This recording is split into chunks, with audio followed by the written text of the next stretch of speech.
三观是指一个人的世界观、人生观和价值观，是构成个人思想体系和行为准则的重要组成部分。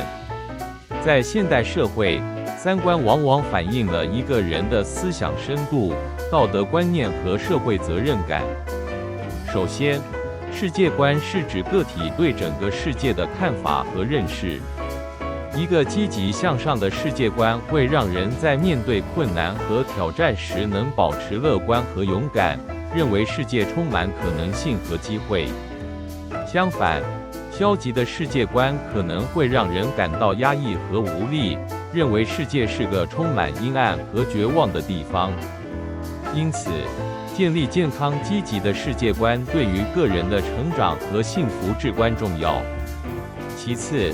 人生观涉及个人对生命意义和目标的理解和追求。一个有深度的人生观者会思考生命的意义，追求内心的满足和成就感，而不是仅仅追求物质上的享受和功利性的成功。人生观也包括对待挫折和失败的态度，是否能从中学习并成长，以及如何在短暂的人生中创造出更有意义的生活。最后，价值观是个人对事物价值和行为准则的判断。价值观决定了一个人在面对选择时的方向和决策，是人格的基础。正直、诚信、宽容、勇敢等是普遍认可的积极价值观，而自私、欺诈、狭隘等则是被认为负面的价值观。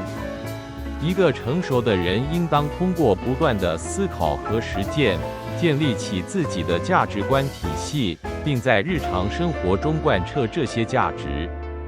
在现代社会，随着信息的快速传播和文化的多样化，每个人的三观也可能会随着时间和环境的变化而发生改变。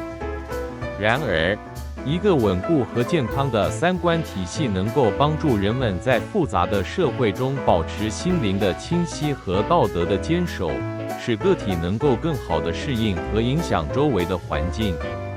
总之，三观是一个人思想和行为的基石，是塑造个人品格和影响社会的关键因素。通过不断的自我反思和学习，每个人都有可能建立起积极健康的三观体系，成为更加完整和成熟的个体。